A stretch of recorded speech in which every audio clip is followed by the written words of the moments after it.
Which leads us to our favorite defensive coach that we have on most weeks here on Ben and Woods. The San Diego State Aztecs are trying to bounce back from their loss at Nevada 28-24 last Saturday. They'll be in Albuquerque to take on the New Mexico Lobos on Saturday night. And joining us, the defensive coordinator at San Diego State, Zach Arnett. Zach, can you do an Ed Orgeron voice for us?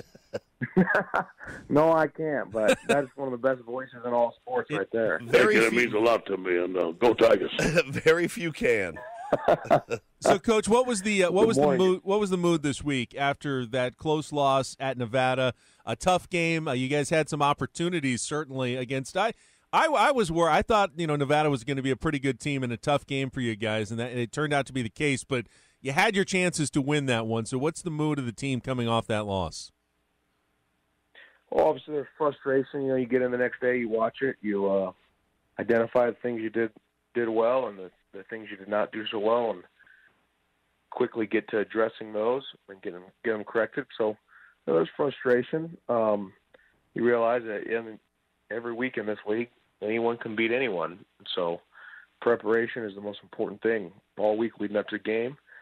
But at the same point, you got to, after you watch it and figure out what you didn't do so well or why you lost the game, it's time to move on and start preparing for the next opponent, because if you spend all week stewing over the last one or just thinking about the last one, that means you're not doing due diligence and getting ready for the next opponent. Coach, obviously New Mexico has had some struggles lately.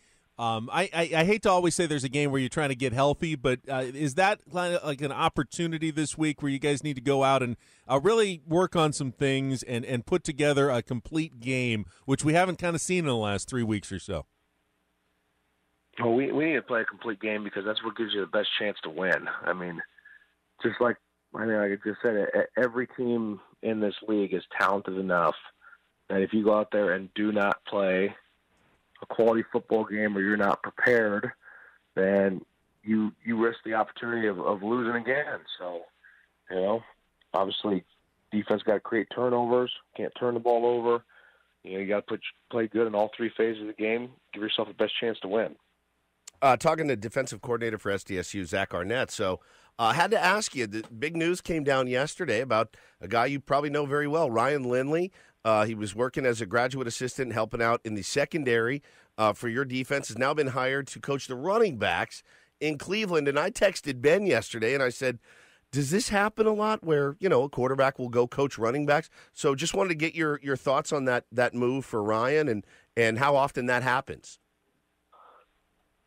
I don't know if I've ever heard of a guy going from GA in college to NFL position coach within the same season, but we're incredibly happy for Ryan. Obviously, he was working on the defense side of the ball, so interacting with him every day, he does a great job. He's obviously incredibly bright and knowledgeable about the game of football. I know he has a connection, I believe, with the new interim offensive coordinator up there at Cleveland. I think he was a position coach for a couple years. I saw something like that. So obviously that means Ryan is probably quite comfortable and has in-depth knowledge of the system that coach wants to run. So you could see why the fit is there. Like I said, Ryan's an extremely intelligent guy. Just because he played quarterback, I promise you, he knows quite a bit about the running back position and the duties it entails within that system. So, you got an opportunity to probably go and chase a dream job, a dream opportunity. Get a chance to coach in the NFL.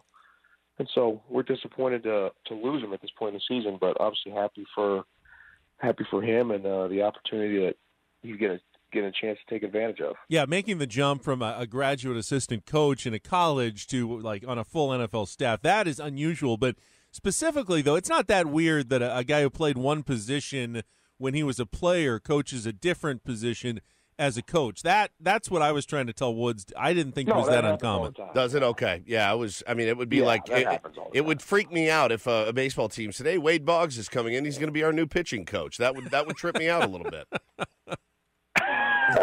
Yeah, in football, coaches tend to bounce around through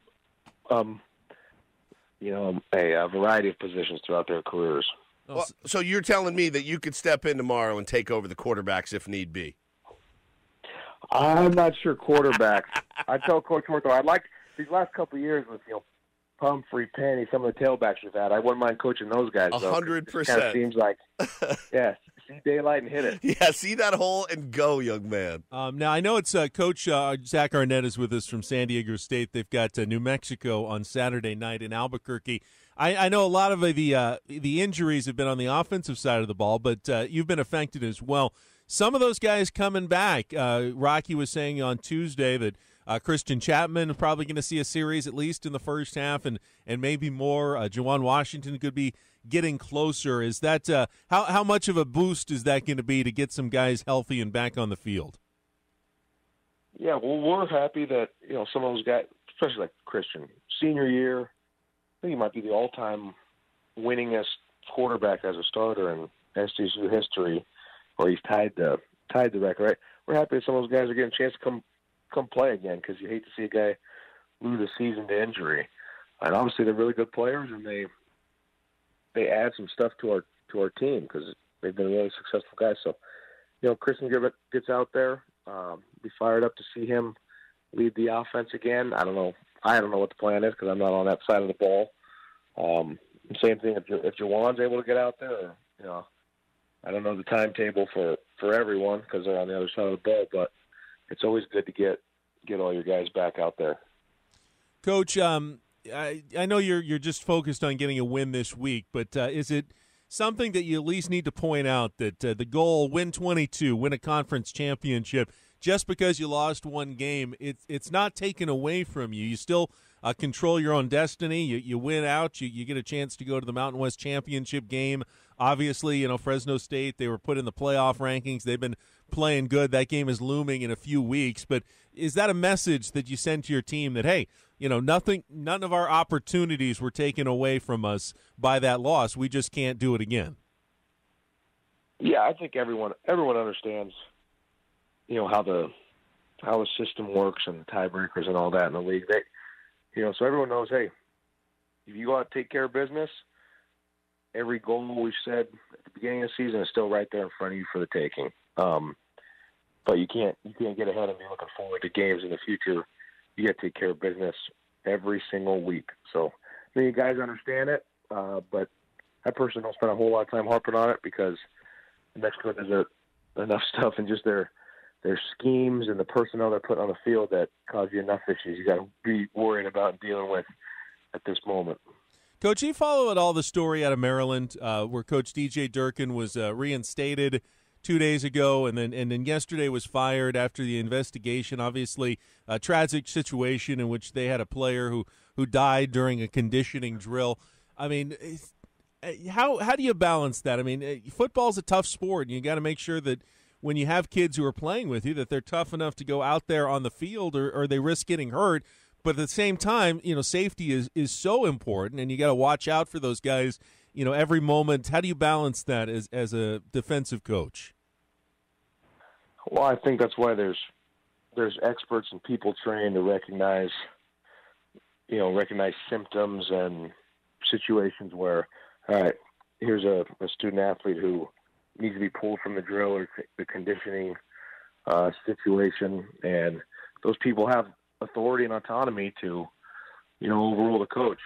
So from what I understand at Maryland, I guess in their investigation, maybe there were some breakdowns in protocol, and that created some issues there. But, I know the way it is here. Obviously, if training staff recognizes something or a doctor or anything, they have the ability to take a player from, maybe from a conditioning run or something, if that person needs to get some medical treatment. But just like you said, I mean, there obviously is a balance here.